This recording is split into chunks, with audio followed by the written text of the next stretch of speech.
할렐루야. 앞뒤장으로 코로나 받으시다 인사 나누겠습니다.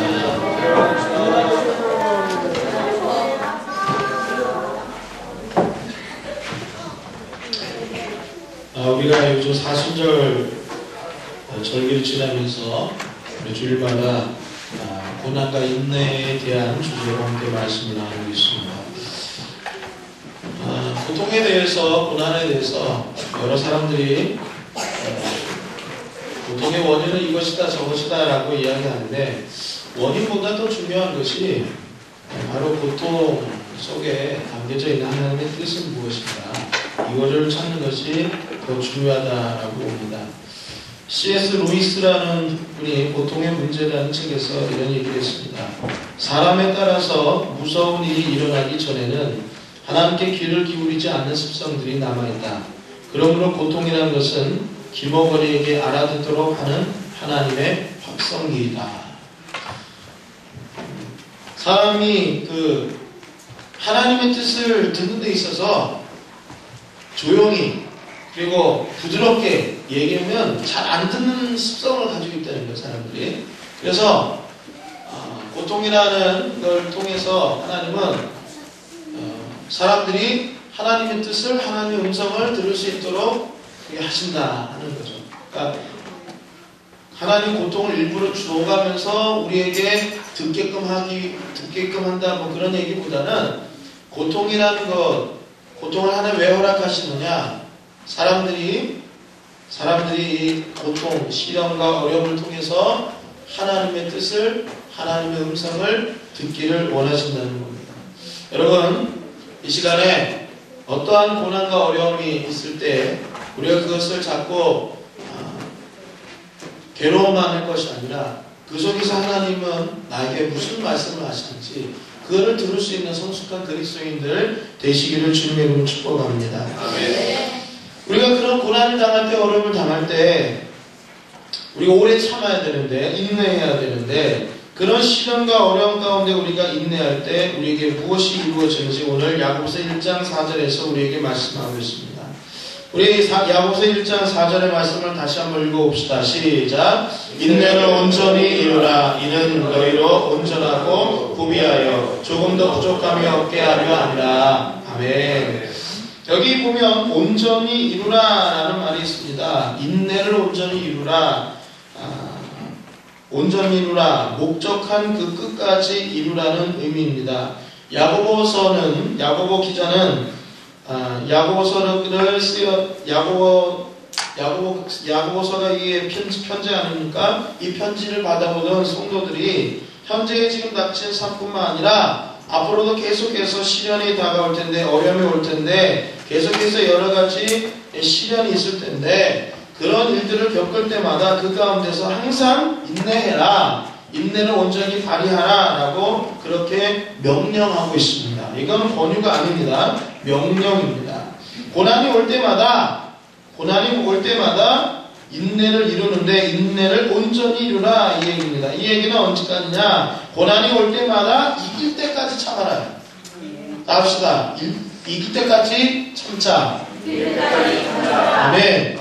고난이 올 때 이길 때까지 참으라는 거예요. 항상 고난이 오면, 시련이 오고 어려움이 오는데, 우리 인생이라는 것이, 이게 특히 예수 믿는 사람들의 인생에 고난이 따르고 시련이 따르고 고통이 따르는데, 그런 고통이 올 때마다 어떻게 끝까지 승리할 때까지 참고 또 참고 인내해서 이겨라 하는 그런 얘기입니다. 언제까지 참아야 되느냐? 이길 때까지 참아야 된다라는 그런 말을 하고 있습니다. 그래서 우리가 시련이 오고 어려움이 올 때 끝까지 참아내고 승리할 때까지 참아내는 그런 저와 여러분 되시기를 주님을 축원합니다. 이것이 고난 가운데 우리에게 하나님 주시는 말씀인 줄 믿습니다. 자, 그러면 그렇게 온전히 이룰 때 우리에게 어떤 은혜가 있느냐? 너희도 온전하고 구비하여 조금도 부족함이 없게 하려 함이라 했습니다. 온전하다라는 말.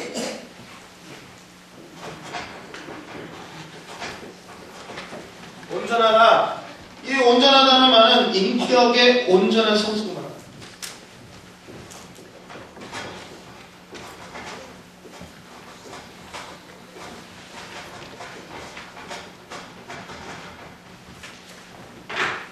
인격의 인격의 온전한 성수.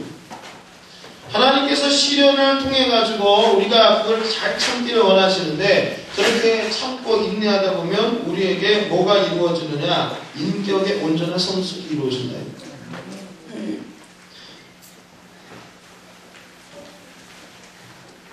부비하여라는 말은 어떤 부분에도 결핍이 없이 모든 부분에서 완전하다라는 그런 의미를 가지고 있습니다.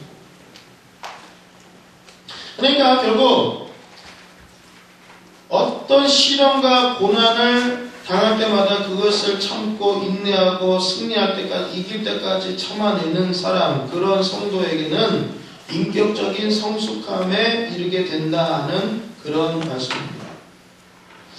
여러분, 우리 크리스찬들이 굉장히 중요하게 여겨야 될 것은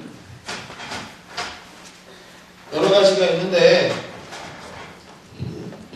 많은 크리스찬들이 보면 은사 굉장히 받고 싶어 합니다. 은사. 또 어떤 일, 하나님의 일을 멋지게 하고 싶어 하는 그런 분들이 많이 있습니다.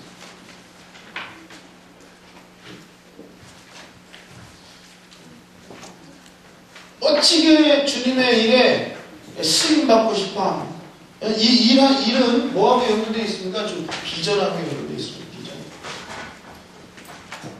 항상 하나님의 일, 하나님 나를 통해서 어떤 일을 하실까 하는 그런 어떤 비전, 여기에 대해서 그렇게 생각하고 그 비전만 생각하면 기분 좋은 그런 분들이 있습니다. 근데 여러분, 일, 은사, 비전 다 중요한 얘기죠. 근데 우리가 이런 것들을 참 중요하게 여기는데 항상 놓치고 있는 부분이 있습니다. 그게 뭐냐? 그게 뭘까요? 열매입니다.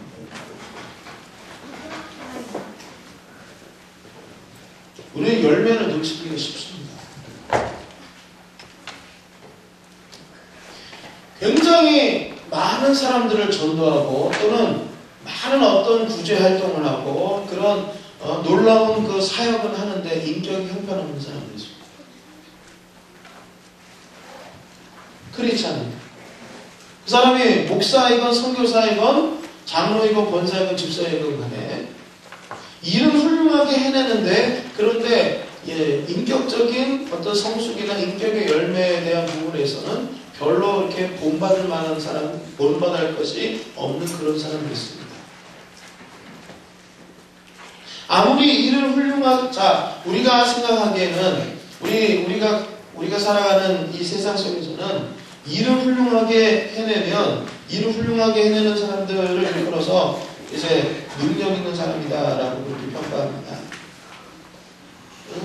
능력 있는 사람이다. 능력이 있으면 그 사람의 인격이 좀 모자라도 괜찮은 것처럼 그렇게 되어지는 세상. 특히 이번 정부가 그렇지 않습니까? 도덕적으로나 무슨 윤리적으로나 어떤 흠이 있고 문제가 있는 사람이라 할지라도 능력이 있으면은 채용하는 게 이번 정부가 그동안 해왔던 인사 정책이라고 합니다.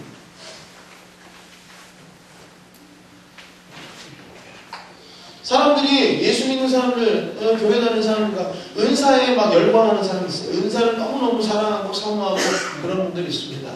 은사에 왜 열광하고 사모합니까? 이 은사가 우리가 은사를 받게 되면 뭐가 생깁니까? 능력이 생깁니다. 예수를 믿는 사람이든 믿지 않는 사람이든 누구든지 능력 있는 사람 되고 싶어 합니다.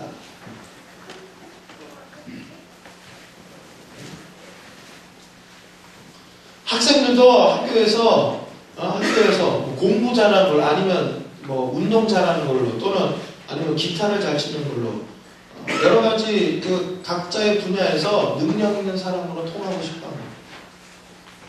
요즘은 외모도 능력입니다. 그래서 쌍수도 하고 턱도 깎고 별짓을 다 하고 하는 게 왜 그렇습니까? 그렇게 요즘 외모도 능력으로 평가받는 시대이기 때문에 그래서 미친듯이 성형에 중독되어 있는 그런 사람들 요즘 남자가 여자가 간에 다 그런 것을 볼 수가 있는 거예요.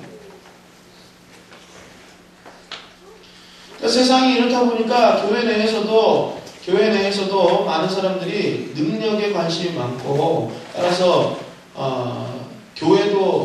교회라는 교회 공동체, 그 교회 공동체가 뭘 추구하느냐 이런 거는 별로 중요하지 않고, 그 교회가 사람이 많으냐, 또 일을 많이 해내느냐, 또 사람을 평가를 할 때도 이 사람이 어떤 사람이냐, 뭐 교회에서 직분자들을 세울 때도 저는 철저하게 그런 부분 우리 교회에서는 지양돼야 된다라고 생각하고 그렇게 할 건데, 보통적으로 교회 내에서도 권사, 장로 세울 때 보면 사회적인 지위, 그리고 교회에 얼마나 그 헌금을 낼 수 있는지에 대한 그런 부분이나 여러 가지 그 어떤 사회적인 기능과 능력에 대한 부분, 그것이 많이 적용되는 경우가 있습니다.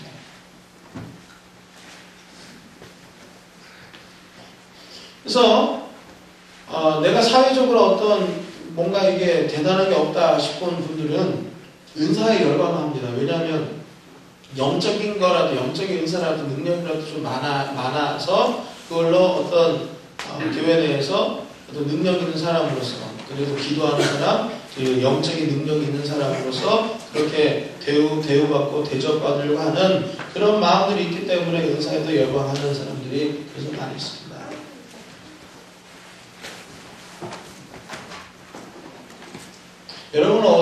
여러분은 어떻습니까?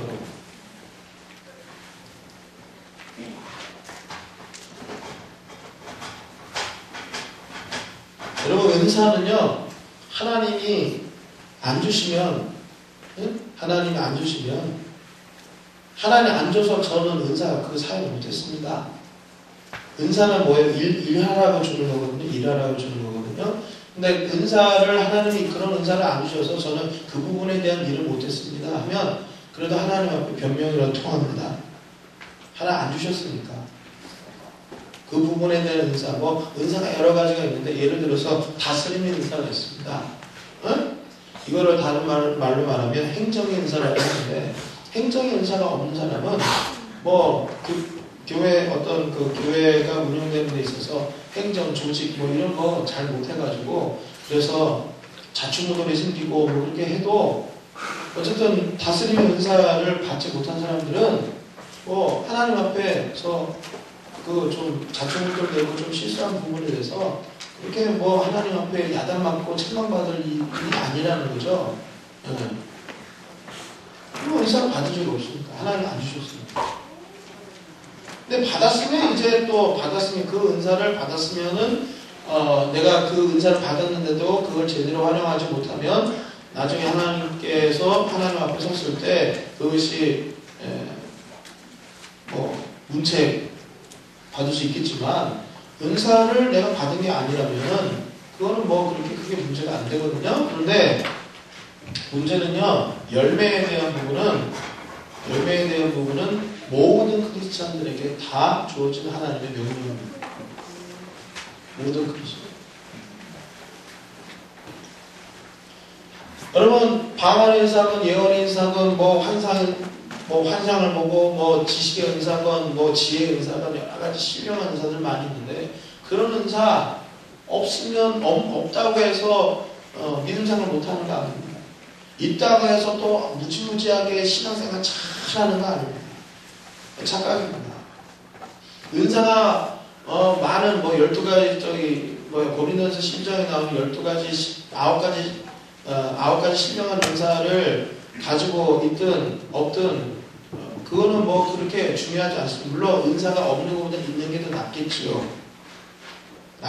하지만 은사가 없어도 그렇게 크게 문제가 되지 않습니다. 그런데 열매가 없으면, 신앙생활 하고 있는데 열매가 없으면 그건 문제가 됩니다.